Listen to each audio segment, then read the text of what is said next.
What's going on, everybody? This is Rich here from One Nation Radio, and I'm here with Jeremy Donovan to review WWE Fastlane live in the Wrestling Squared Circle. Jeremy, what's going on, man? Nothing much, man. Just got done watching Fastlane, ready to break it down, give you guys our instant review, our quick thoughts on the show. Yeah, man, and it was a weird show, to say the least. Like, some of it was very good. Some of the wrestling in the middle, I thought the four-way was really good. The Shield match ended up being good, and the WWE title match ended up being good. But there was a lot of stuff going on this show where it was like, what the fuck is happening? Yeah, I don't understand this. A lot of times I felt like I was watching either WCW or some TNA Impact. There's a lot of crash booking, a lot of overbooking, convoluting storylines. But like you mentioned, there were some great matches in the middle. So overall, it wasn't a perfect show. There were some key takeaways and a lot of progression towards WrestleMania matches and storylines. But still some questionable stuff that we've got to talk about here tonight. Yeah, normally when we do these reviews, we'll go from main event back. But the way this show kind of played out, I thought going forward with it would actually be a little bit better. So in the pre-show, they basically, got to the shits immediately and decided to switch things up. The Rey Mysterio Andrade match was canceled. They were booked into a U.S. title match, and essentially with R-Truth and Samoa Joe, a rematch of that Tuesday show. And we just had the regular match on the pre-show with the New Day and Rusev and Nakamura. From there, we got to the main card, the opening. It was the Usos defeating The Miz and Shane McMahon to retain the tag team titles. Decent match, I thought. They had a couple cool spots. I know they had that deal where Shane jumped and met Jey Uso, I believe. It was like a crossfire, essentially. So Uso was going for the splash, and Shane was going to try and go for his coast to coast. And so both of them were kind of like, you jump kind of thing. Yeah. And they ended up kind of meeting in the middle, and Shane kind of drop kicked, was it Jimmy? I think it was Jay. Jay out of midair. So that was pretty cool. And obviously there was a big babyface reaction for The Miz. Now that he's a face, he says he's from Ohio. Yes, he came out there in that Cleveland Browns gear looking like a loser. All that. But the crowd ate it up. They were big into this match. All support behind Miz and Shane. It was a pretty decent match. The Usos got a lot of heat on Shane and Miz. Yep. And came down to the finish where Miz, he doesn't often go to the top, but his dad told him to go up top. So Miz, he tried to beat D'Lo Brown and hit a lowdown, but ended up touching knees from Jey Uso and getting rolled up and getting pinned. Yeah, so like the deal really with this match, they pretty much, and it was a theme throughout the night, where whoever won the match and they ended up the champions, they pretty much took their ass on, and the angle got shot for the loser, essentially. This happened here. This also what happened during the women's tag team title match. And the singles women's match for SmackDown. Yeah. And it was like, after that, Shane McMahon turned heel on The Miz. So Shane McMahon, I've always like kind of shat on Shane anyway, so he's a terrible, awful babyface. I can just boo him legit now. I think this is awesome. Well, at the end of the day, all McMahons are evil. Yes, we cannot forget. Except Linda. Yes, we cannot forget, and even Linda works with Trump. But yeah, so never mind that. Yeah, she's an undercover heel. Yeah, so they do the turn with Shane. He's congratulating. Or they're talking with his dad, and all of a sudden, Shane lays him out from the back. So we got MMA Shane McMahon. Yes, Shooter Shane, everybody. Unbelievable. Showing those striking skills, the MMA skills. He put Miz in a triangle chokehold. Yeah, man. Tough guy, Shane. Yeah, man. And he was just beating the holy hell out of him. And they're probably going to have a match at WrestleMania that only Vince McMahon and the Miz's dad want to see. You're right, yeah. If you guys know anybody that wants to see this match, please let me know, because I'm curious.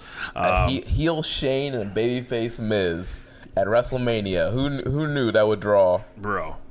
It's crazy, man. Like I wouldn't book this, but the match is for somebody. Somebody out there is gonna enjoy this. But somewhere in dark part of Twitter, there's a FDS member that's very excited about this just match. Blown away by the story, and Yes.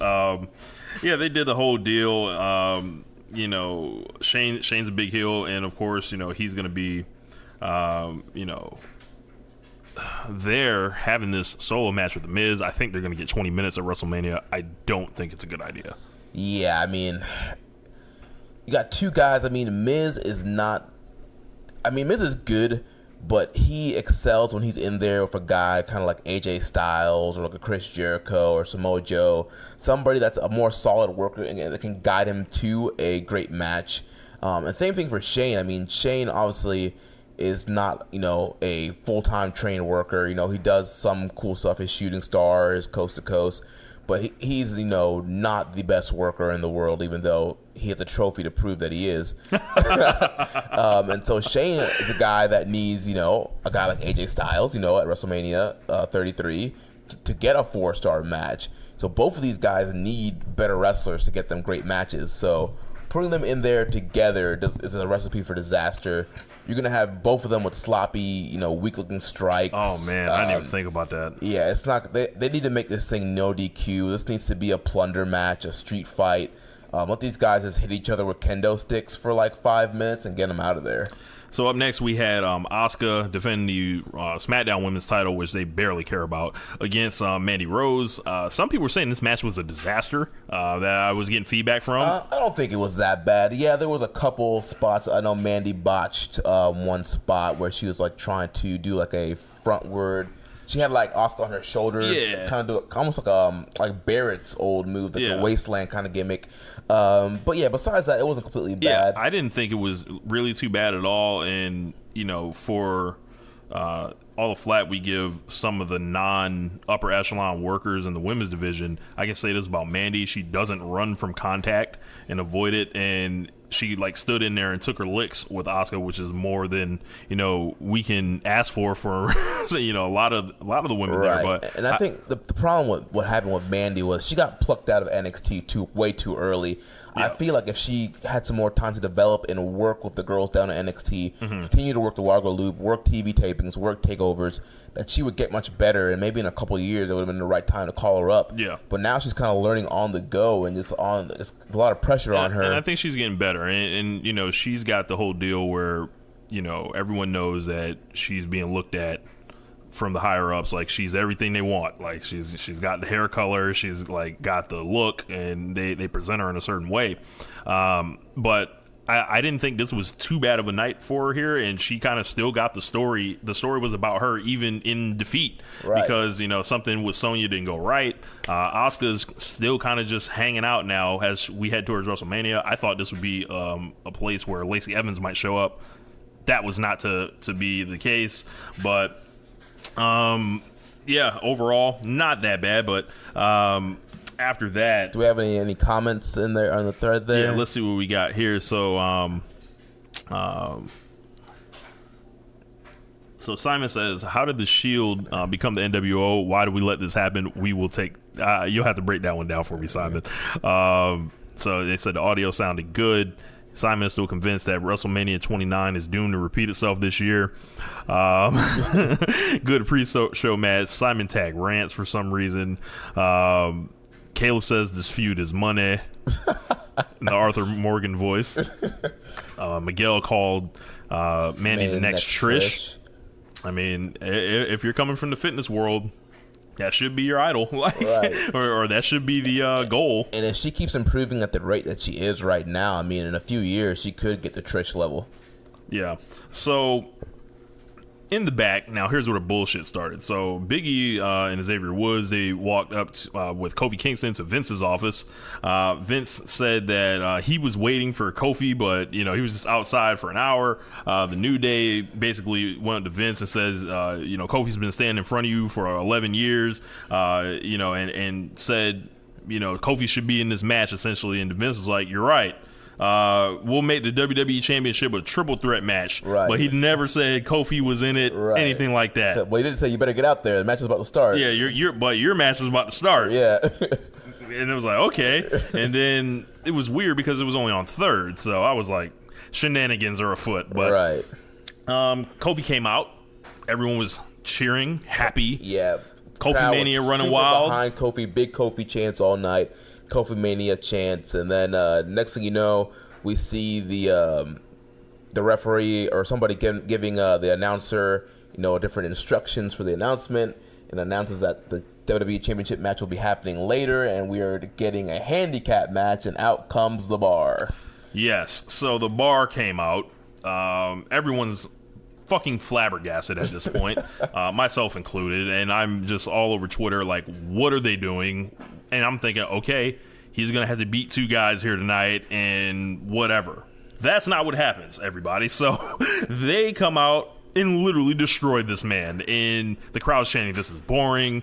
They are, just fucking him up, and they pinned him with, they stepped on his chest for the pin. Right. I was like, so what was this designed to do? He's already over.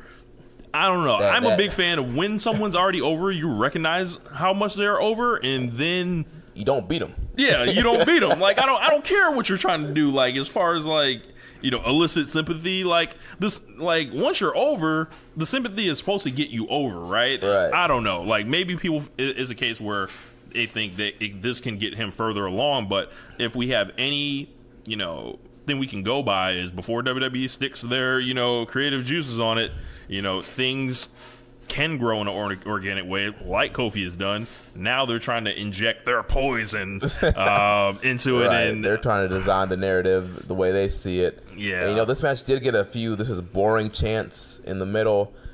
We had Xavier and Big E towards the end try to come out and make the save, but then Rusev and Nakamura came out and stopped them. Looking like we're going to get the League of Nations 2.0. Oh, my God. and Rusev was in the first one. Yeah. Right? Yeah. Yeah, man. And so was Sheamus. So was Sheamus. And remember, Cesaro kind of had avoided that whole thing because he was injured. But since time is a flat circle. Run it back. Yes, bring your ass back, Chief. But fucking, yeah. And they beat this guy. And I'm like, what the fuck is this? I don't understand this. I don't think that this is the way to do it. But, there was a lot more to come on the show. And now, Charlie was interviewing Bayley and Sasha backstage. They praised Kofi, essentially, and told him not to give up. They said they were going to defeat Nia and Tamina later. Elias was out again. This is another thing that was going on throughout the show, adding time. And reoccurring theme. Elias out there for no reason, not setting up a program or nothing. Just out there to get heat, literally, or out there just to run the time up for the investor calls. He was in there. He was talking about Kofi, mocked the Miz, talked about the Cleveland Cavaliers, called them losers, said the Steelers are the best. Shane didn't want to, they tried to get some answers from him about what happened earlier. He didn't want to talk, of course, because he's evil. He's a heel. And then from there, the show kind of picked up a little bit. So we got the Raw Tag Team Championship match between the Revival, Ricochet and Aleister Black, and Chad Gable and Bobby Roode. The Revival ended up retaining the belts. This was a really good match. This was a fun match. Dude, it's amazing what happens when you put great wrestlers out there and let them wrestle.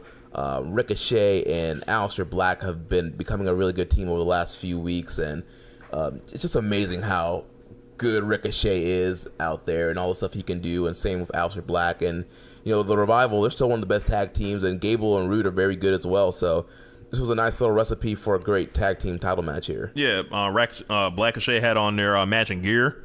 I don't know exactly what those two guys have in common, but I don't know. At least they're really good wrestlers, because that's the con point. Yeah, because it's not like one of them's a good talker and the other one ain't. Right. So it's like they putting these dudes together. It's just a little weird for me. Real recognize real. Yeah, I guess that's a gimmick. Real recognize real. Yep. As we kind of predicted, Gable and Roode were in there to take the fall. They hit the Shatter Machine on Gable for the win. I liked the match, and the Revival. I said that they would win and probably do a job on Monday night. I think that's still in play. And after the match, Roode came in and jumped the Revival from behind. Then Aleister Black came in, hit the Black Mass on Bobby Roode and Wilder, and then Ricochet hit the 630. Yeah, so really high speed, high energy, high pace, all that. If you want to check that out, I recommend that match. Yeah, a lot of crazy spots from Ricochet, especially the dive over the corner that he did, taking out those guys. That was good stuff. So after that, we got the added United States Championship match where Samoa Joe defended against R-Truth. Andrade and Rey retained the belt. I loved Andrade's gear, the red, white, and green of the Mexican flag. I like Rey's gear as well. Samoa Joe was in the black and yellow like Scorpion, and he ended the match with a get over here of sorts. Yeah, when he snatched up Rey to put him in the Coquina Clutch. But this match, this might have been my favorite match on the night. Yeah, definitely. Once again, similar situation like the tag title match. You put out 4 great workers out there. You get a great match. Wow, what a surprise. Yeah, and like the deal with it was you didn't know what was coming until it was over. And it was just like, man, this is refreshing because this match was free of the... No, I can't say that because I was going to say it was free of the convolution, but in order to get to this, it was like this convoluted thing. The like, setup was convoluted. Yeah, and you know... Yeah, Joe rolled up on Zelina and Carmella backstage. Samoa Joe is proving that he will cuss women out. Right. Like, for the same, like, it doesn't matter. Like, y'all want to smoke? Yes. And it was just like... but I thought it was a hell of a U.S. title match. It's probably like the best U.S. title in ages. It's a U.S. title match in ages. It was good to see Mysterio. He ended up passing out. They didn't beat Andrade. I thought this might be the night to put the belt on Andrade. Apparently not. They want to do some things with Joe. Joe is more than worthy to be carrying that belt, so no problem for me there.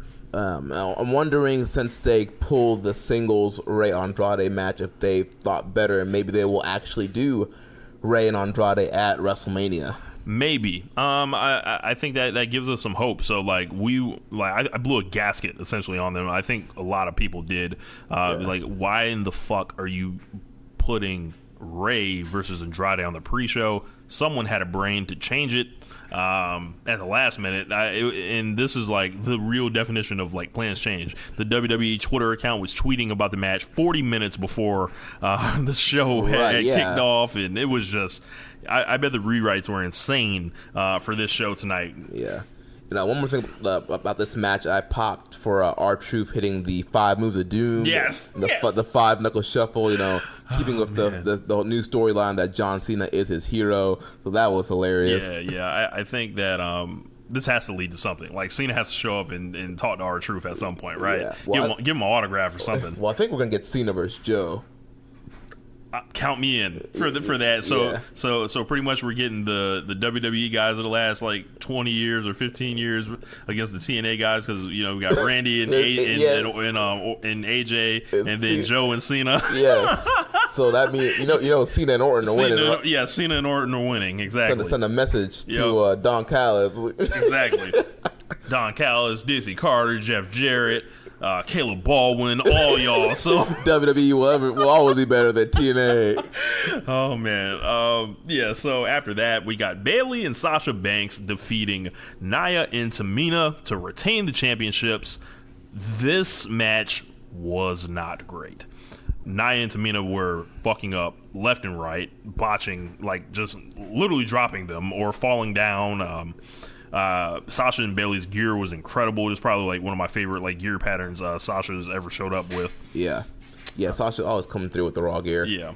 But the story of this match really wasn't the match. It was, once again, the champions win the match, kind of get thrown to the side, and then Beth Phoenix, who was on commentary, showed up and accidentally ran into Tamina, and Tamina, you know, looked Beth in the face, and Beth was like, you know what? It's fight or flight, so I'm gonna fight. She popped her in the grill, and then all of a sudden, you know, started getting destroyed by Nia and Tamina.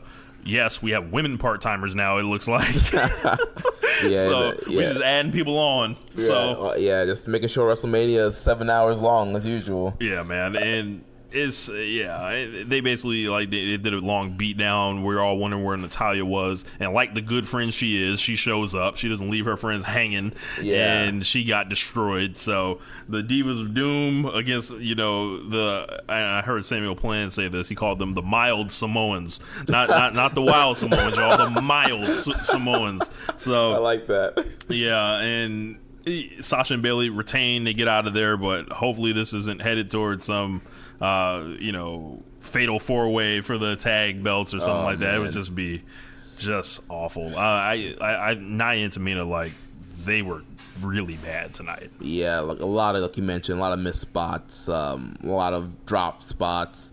Yeah, both of those two are just not solid workers, but Bayley and Sasha did work really hard to try and get a good match out of both of them, and they put in a hard effort. But when you're working with those two, it's I like Bayley's the finish of the match. Bayley hit her with the Hurricane Rana and trapped the legs for the victory. Yeah, it was similar to the Bad Luck Fale Will Ospreay match from the New Japan Cup this weekend. Yep. So a couple more comments. Dre says, give us Asuka versus Naomi. That could be on deck. I wouldn't be shocked if they turn Naomi heel to do it. And Miguel says the U.S. title was the match of the night. Dre says R-Truth is ageless. Yes, he is. Yes, he can literally do this for the next 15 years. R-Truth has been rapping the same song for like 15 years now. Literally, if you've never watched R-Truth in TNA, go back, look up Ron the Truth Killings. He's been singing What's Up since like 2005. Consistency. So it's like you gonna know what's up. Your kids are gonna know what's up. Your grandkids will know what's up. Your great grandkids gonna know what's up. Yes. Miguel says Carmella has to join the list of worst singers with Jillian Hall. I would just say Carmella's timing is a little off. Luckily, she doesn't have to sing. She just raps. Simon says Truth is in his 50s. Not quite. He's 47. He's not far from it, but literally. Have you seen this man's body? Does he look like he's in danger of losing it, or essentially being at an age where no matter what you do, you can't have your abs anymore? Right. He doesn't look close. Like, this dude's a fucking genetic freak, like Scott Steiner, and has a gimmick. He can do the "What's Up" song literally forever. Dude, that man's gonna sing "What's Up" at his Hall of Fame speech. Yeah. Yes. Dre says, how does Tamina still have a job? She's got family ties. She's connected, as they say. So from there, it got even more convoluted. So the WWE title match was next, and it was announced as a triple threat just after they had did the one-on-one video package for Kevin Owens and Daniel Bryan. And I'm like, oh yeah, WWE Championship? Definitely not main event. Of course, yeah. And they came down as a triple threat. Owens comes out first. Crowd's like, kind of, buzzing, like, what's happening here? Because they just saw Kofi Kingston get destroyed, like, maybe an hour before this. Daniel Bryan came out second, which is weird, because, like, if you're doing a triple threat match, why is the champion coming out second? Right. And then Mustafa Ali's music hit. Now, Mustafa Ali, this guy's a babyface. This guy's beloved. This guy is a true good guy. They set this man up to get booed, and he got it. They were giving him that 2014 Rey Mysterio at the Royal Rumble treatment. I was like, why would WWE put this dude in this position like this? I felt horrible for him. And they just were booing. And what did you think of this? Yeah, man, it just goes to show you them failing to realize what they have with certain baby faces. Like you mentioned, with Rey Mysterio being in the 30 spot, it was the same situation here. They thought, oh, you know what? People like Ali. If we put Ali out there, he won't get booed too badly. I mean, the people will just be disappointed it's not Kofi, but maybe they'll be happy it's Ali. Nah, that was not the case here. Yeah. Ali was getting booed. I mean, a hot new baby face that you brought to the brand, you pretty much just ruined him tonight. Hopefully he can rebound on SmackDown. Yeah, hopefully that doesn't stick with him or anything, but they worked really hard and got from underneath that, shockingly. And I think that's a testament to his ability. And this match was excellent. Yeah, this was a great match. A lot of great, innovative spots between all three of these guys. Working really hard. Bryan and Owens, they've had a pass before, and they work really well together. I like the inverted Rana spot that Ali did. I had a great Spanish fly on Daniel Bryan. There was another crazy spot I think Ali did to the outside or something like that. I think he was on the top rope and he got pushed, if I'm not mistaken. Yeah. Oh, he got pushed. Oh, the tornado DDT that he did to Daniel Bryan. Yeah. That was nice. Yeah. So he also took Brian hit him with a top rope drop kick, basically, that sent Ali to the barricade. These guys were all over the place until the finish, where I don't know what the fuck happened. Like, he was going for like the running knee or something, like he caught basically Ali in midair and hit him with the running knee, and it was like a flash finish, but it was excellent. Yeah, it was awesome. Just hit him right in the middle of the air, flipped him over, got the pin. Yeah, it was real nice. Yeah. So I wonder where this all leads Kevin Owens, because he pretty much got the juice sapped from his babyface turn, because he's in the shadow of Kofi. Ali's in the shadow of Kofi, and Daniel Bryan, like, it was weird watching a Daniel Bryan match get hijacked. Yeah. I thought that was kind of weird, but yeah, I mean, because I know originally the plans were supposed to be Owens and Bryan 1-on-1 at Mania, but then Ali got hurt, Kofi Mania happened, so I mean, I think the best route to go is Kofi and Bryan 1-on-1. Mm-hmm. Sorry, Kevin, but maybe they can do like a multi-man number one contenders match or something with him and Ali and a couple other guys that are not in a program or something like that. Yeah. Sorry, player. Yeah, bad timing. Yeah, so, but from there, we got, I would have probably went 4 1/4 on that match. Yeah. We got Becky Lynch and Charlotte. Now, this program has entered, like, worst of the year status for me. They've just done so much between, the wrestling is, the business is fake. I didn't know whether this was a fake or real match. Right, yeah. Was this a work, a shoot? Were they following the script they were given? I'm not sure, man. This is Vince Russo, WCW 2000. I'm tempted to think he's back in some type of capacity. They're hiring everybody now. Yes, trying to keep everybody away, no matter who they are. So, Charlotte came out, didn't really get a great reaction.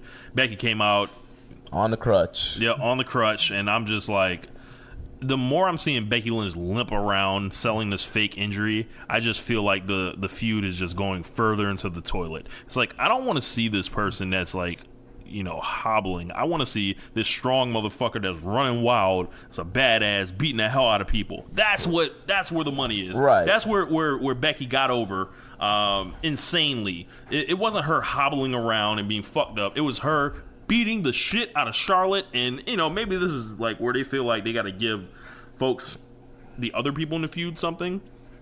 But I feel like you cannot risk the number one driver of the feud. And like, the thing that's like getting people the most invested, I don't feel like you can risk that. Like, right. Or am I tripping? Like, no, I think you're absolutely right, and I feel like there are other ways for them to get heat on her and cut her off in the story of the match. Like, she could have came into this match 100%, and then something in the match, Charlotte could have got the advantage, maybe push her off the top rope or catch her somewhere that she gets temporarily like damaged in this match, and Charlotte could work her over that way and cut her off and get heat that way just for that match. But to see her hobbling around every Raw, every SmackDown, now we're going into WrestleMania. Like, is she going to come out on a crutch on Mania? Like, is she going to have to sign another hold harmless agreement? Yeah. Like, what the fuck is this? Like, I don't... It's just like, this feud is... the phrase a lot of folks like to say is something jumps the shark. I don't know if that's the case, but what's happened is they've taken something that was a 10 out of 10 and made it like a 6.5. Yeah, I mean, I think they definitely jumped the shark with all Ronda's, this is scripted, and I'm going off book now, and all this, convoluted mess that they've got themselves into. I mean, they had a hot feud handed to them with Becky and Ronda. They should have just ran that one-on-one. There's a big story there. The match never happened at Survivor Series. We want to see who the better woman is, who is the toughest woman in the WWE. Yeah. And they could have ran that. But I understand, Charlotte is their golden girl. 20 years from now, they want us to look back and say Charlotte is the greatest women's wrestler of all time. So in order to do that, you have to have her in the first ever women's WrestleMania main event. And I do know the plans were originally always Charlotte and Ronda. So technically it really was adding Becky, but because of the whole injury, it changed things up. But just like they were changing stuff up with the Kofi and Bryan, they should have changed it up and just went with Ronda and Becky. This shit is bigger than Becky Lynch. Like, as far as like what they want to do with it, and it's like they want to give in a little bit because there literally will be anarchy if they don't bend to it. But they have their own motivations for this. And, you know, as far as the match goes, it was kind of a nothing match. It was more like an extended angle than anything else. Right, yeah. Charlotte was whooping on the leg and, you know, using all these, you know, holds and different types of, you know, leg, you know, works and, you know, banging it all against something, bending it around the ropes. But the deal pretty much happened when, you know, Charlotte put her in the figure four, and Ronda came out there in Sonya Blade mode wearing all black because she's evil now. And she's a heel. And she basically punched Becky Lynch while she's in the hold to get her DQ'd. So she still wins the match. So she goes to WrestleMania. Never mind the Royal Rumble that she won. Right. So now she goes in off of a fuck ass DQ. A fluke, yeah. A fluke DQ. Because if Ronda doesn't walk out there, Becky's done, right? She's dead to rights. Right. And Charlotte doesn't really look any stronger off of this.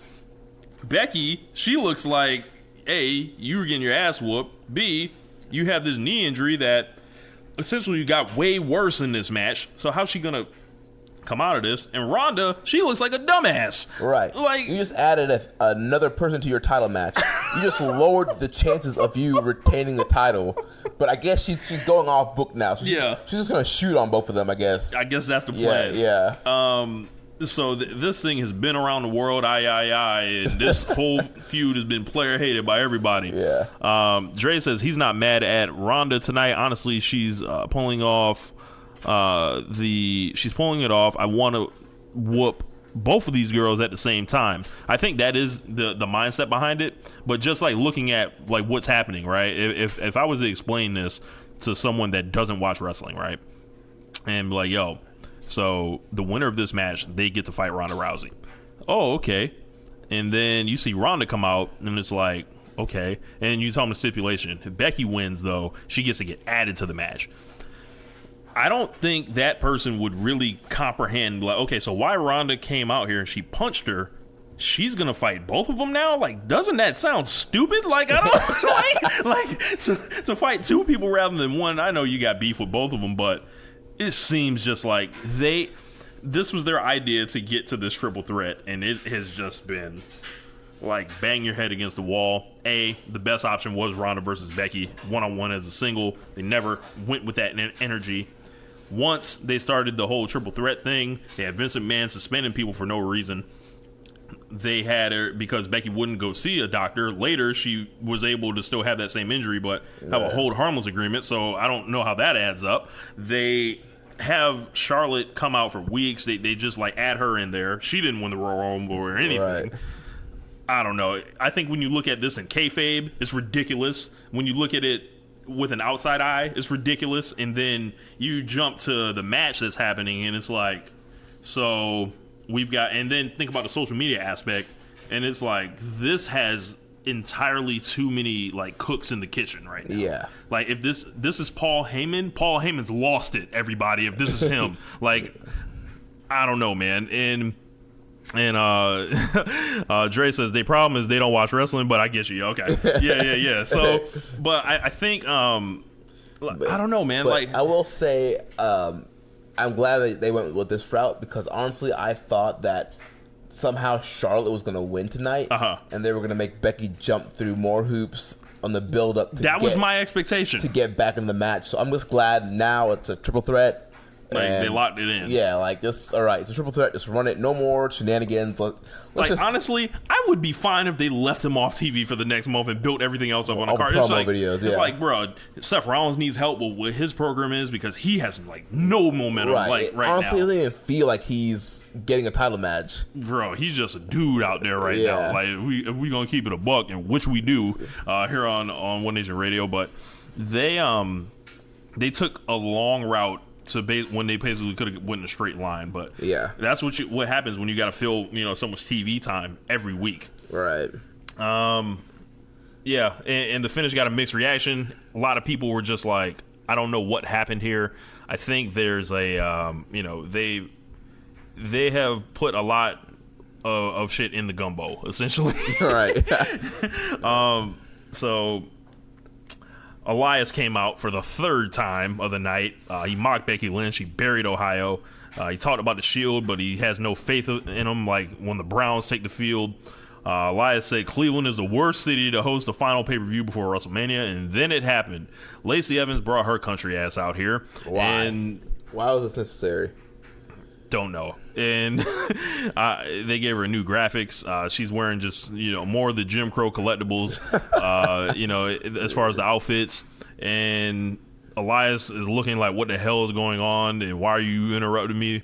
Then he catches an RKO out of nowhere. So Randy Orton, the most efficient man in wrestling, does it again. That man got a check for tonight. Yeah. He had the gear on, too. Had the gear on, flew to the city, sheened up. Yes. Like, bro, like Orton be out here, like, making sure, like, I'm going to show up. I'm going to do something. It ain't really much, but I'm going to do enough to justify this check. Yeah. Then AJ Styles came out, hit a phenomenal forearm out of nowhere, and stared Randy Orton down. Like we were talking about, obviously the direction looks like it's going to be Styles and Orton one-on-one at Mania. I'm excited about that match. Like, they've only wrestled once on SmackDown. It's a fresh match. It's not a main event match or anything, but it'll be a match that you can pretty much, it'll, like, how you say some food like sticks to your ribs, essentially. Like, this one will stick to the ribs of the card of WrestleMania. So, like, that's a solid, building block. And I think the fact that it's not a main event or a title match actually will help it, because if it was a main event or a title match, I feel like there'd be a lot more pressure on those guys to, like, hit out of the park to this great, like, phenomenal classic match. But I think with, it being a little bit of a minor feud, they can kind of over deliver in the position they're in. Right. Comment from Simon. He says, if they only trust you to smile and wave, you trash. Correct. There's a reason they're not letting her wrestle. And you guys will find out. And, she's not horrible or anything, but, like, she had just such a bad showing to Royal Rumble. I think they're trying to keep her as visible as possible while hiding her at the same time. Right, and Lacey Evans is another one that's similar to Mandy Rose, in which she was starting well, in a lot of ways, but I mean, she was starting to pick up some momentum in NXT, starting to get a little bit better, and it plucked her out way too early. She needed more time down at NXT, working with Io Shirai, working with Kairi Sane, working with some more of the experienced girls down there, Mia Yim. Get some more seasoning, get some more experience, and then when the time is right, bring her up. But for whatever reason, they want to pull all these people out of NXT early without a game plan, and now she's out here every week just walking down and waving with no direction and plan. Nothing. Like, and I know the rumor is that she's supposed to be the one that faces Asuka at WrestleMania, but I don't see it. Yeah, if it's her, I think they really they've got to get it started, because they're going to throw in the deep end. We'll find out. We'll see. Yeah. Now in the main event, the Shield is back. So we had the Shield against Drew McIntyre, Bobby Lashley, and Baron Corbin. There was a part where right before the match started, essentially, where Baron Corbin's music hit, and I felt like a part of my soul died. Yeah. Knowing I was going to have to watch Baron Corbin in a main event match, and I saw him walk out to no reaction.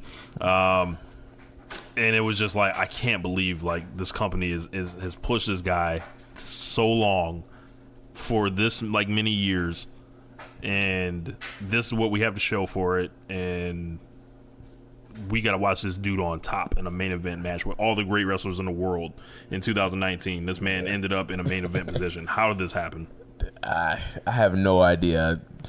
Whatever reason, they like Corbin. They like putting him in high-profile positions, even though he doesn't deliver all the time. So I don't know. I don't get the whole thing about Corbin. He ended up not being terrible in this match. For the most part, he did do that one thing where he slapped on the hold in the middle of the main event and decided to slow the match to a minimum. He's doing what he knows how to do. Yeah. Slap a rest hold on. Yep. And but overall, I think this match, I don't think it was it wasn't the best Shield match that I've ever seen, but I thought it was still really good. I would have probably went a 4 flat on it, where it ended up. They brawled around. It kind of looked like it looked like out of the family of the first Evolution versus Shield match. They had a long brawling piece around the arena. Mm-hmm. They have Rollins running wild, Reigns looking good in his first appearance back. Didn't sound like he was getting booed or anything. They actually had a pretty decent portion with him and Corbin in the middle of the match, I thought. They ended up putting McIntyre through the table with the Shield powerbomb. They really played it really heavy on commentary that, this is it for the Shield, the whole match. Yeah, so this is the last ride. This is the last go-around for the Shield. And I wasn't buying that shit. I was like, all right, there's some type of angle. There's something coming. They pushed very hard all night. Dean Ambrose is not re-signing with WWE. We don't know what his future is going to be, but he's not coming back with the company. This is going to be the last time the Shield's together. Yep. So it was very interesting. They never really talk about a wrestler's real life contract status on the air. So I don't know if it's one of those things where they're trying to guilt him into re-signing and rubbing it in his face that he's not coming back kind of thing, or I don't know. Maybe I don't know what's happening. They're just trying to be transparent with the fans, which is different. That would be a real different strategy. Them being transparent with us. Right. Wow. So I don't know what the whole situation is there, but yeah apparently this is the last hurrah for the Shield. And then they hugged at the end of the match, and it was wow, they played this straightforward. That maybe this was a write-off. Now he could fully show up tomorrow, but it felt if they never put him on TV again, this is it. This could be it. We had to wait to make sure that the credits went away because takeovers. Tommaso Ciampa has taught us. Right. I thought something was happening. Turned out it didn't happen. By the end of this match, it picked up because there was a long portion of it where it was boring. I'm not gonna lie, but towards the end, picked up and they got they laid this match out. If I was to tell you about, I would take all the elements of what Shield matches have been over the last, however many years they've been around. I'd be controlled chaos, uncontrolled chaos, spots, like three-way spots, brawling around the building, pretty much like a one-on-one element. So whoever's left in, Seth Rollins being really athletic. So you notice we barely talked about Seth Rollins in this thing because it's Dean Ambrose's contract. It's Roman Reigns' return, and then this dude who's going to be fighting Brock Lesnar next month. Right. So I think they have they have major work to do with Seth Rollins over the next month because it's he won the Royal Rumble, right? What's he done since? This was also Seth Rollins' first match back from his injury. So I don't know, man. They got to figure it out because it seems like he's about to be real lukewarm, and he's going to be in the shadow of Roman Reigns. Yeah. So. But overall, there was some good wrestling on this show. There was some infuriating shit that was just I'm watching WCW, and I don't care what anybody says. This is WCW level. If they were doing this, I feel like we can turn on the network and find examples of what was happening in a lot of these things here, especially with the Ronda stuff. But overall, there were a couple matches I enjoyed, and then angle-heavy show. Yeah. Really angle-heavy show. So I think they just have to make some of the matches make more sense, where the winners of the matches are actually involved in some type of angle, and it's not just the losers getting moved forward, because then it just this is where we talk about wins and losses mattering. So why do you even care about winning the match if you're going to end up in a better position by losing? Right. Yeah. I'll do this job because I'm going to get a title match after I lose. I don't know, man. They've got a lot. And overall, what did you think of the show, Jeremy? Overall, I thought it was a fine show. Unfortunately, I cover New Japan Pro Wrestling, and I watched New Japan Cup before I watched this.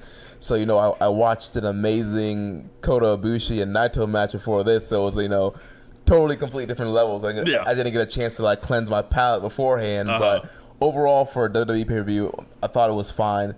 A lot of storyline progression for WrestleMania.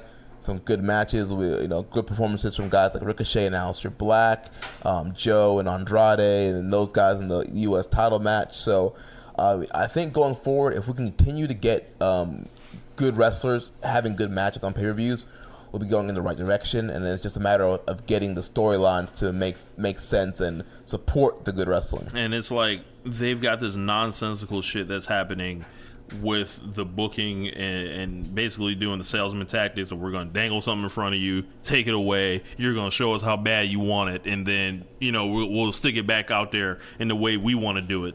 It's like they have like one strategy with that thing, and that's going to like run old at some point, I think. But this has always been my argument with WWE. If you let the wrestlers wrestle, like, we're going to be entertained. This is like the best roster in the world. So, like, overall, like, you know, these guys, they can be trusted. If you look up and down this card, we got the Shield. Like, I trust each of those guys in a big match. I don't know so much about the other three that they were wrestling. Becky and Charlotte, if you let them do their thing, like, this match wasn't even a match, really. So they had to, they were slaves to this angle. Ali, Owens, and Bryan, like, all have PhDs in wrestling. Sasha and Bayley, I trust them. Nia and Tamina, I don't. I do trust Nia in spots, though. Everyone in the U.S. title match, like, they know what they're doing. Everyone in the Raw tag team match, they know what they're doing. And, you know, Kofi in the bar, that was like an angle or whatever. Incredibly stupid to beat Kofi Kingston. I can trust Asuka if, you know, you don't do bullshit with her. And then the Usos. So if wrestlers are allowed to wrestle and have these matches and where they can tell their stories in the ring, I think, you know, this would be a lot better. Yeah, definitely make the product better and easier to watch. Yeah. So we're about a month away from WrestleMania. Of course, we've got Suplex Mania coming up in New York City. Jeremy's going to be dropping that commercial soon to basically, you know, all our social media pages and everything like that. That's going to be tight. That's pretty much going to wrap up the review. If you enjoy the review, make sure you guys are hitting the like button on the video on the Wrestling Squared Circle Facebook group, as well as you know, supporting us by, you know, rating us high on, you know, whatever platform you're listening to this on, and all that. So, you know, drop some plugs, Jeremy. Let them know what's up. Yes, so guys, you can follow us on Twitter at Social Suplex and Facebook.com/Social Suplex to follow all of our podcasts and news coming out about Suplex Mania and all the stuff that we're doing here at Social Suplex. You know, support your boys. Grab one of our t-shirts at ProWrestlingTees.com/Social Suplex. We have the One Nation Radio shirt, Social Suplex shirt, Keeping It Strong Style, Ricky and Clive shirt. Help support us, man. You guys have been rocking with us since day one. You guys are the reason why we're getting over. So, you know, support us by grabbing a t-shirt. Make sure you're checking out all the other shows here on the Social Suplex Podcast Network. On Sundays, we have One Nation Radio. Mondays until April, we have the Omega Luke Podcast. On Tuesdays, we have my show, Keeping It Strong Style. On Wednesdays, we have Ricky and Clive Wrestling Show. Thursdays, we have Grown Men Watch This Shit. Friday, we have the new NXT Then, Now, and Forever show. And then on Saturdays, we have All Things Elite, hosted by Floyd Johnson Jr. So go ahead, subscribe on the network, check out all those shows, support us, retweet, follow, like, share, download, help get the word out, man. Because like I said, it's because of you guys why we're getting over, why we're having the opportunity to do stuff like Suplex Mania and to be on Pro Wrestling Tees. So come on out, support us, guys. We really appreciate it. For sure, man. And thank you guys for all tuning in. Make sure you guys fuck with the Patreon as well. Patreon.com/OneNationRadio. Check out Sideline, which WWE apparently listened to somehow. So someone's a secret patron. They probably got it through illegal means because I did not see them subscribe. They decided to blow that to smithereens by just switching shit on the fly. I did not appreciate that, Vince McMahon.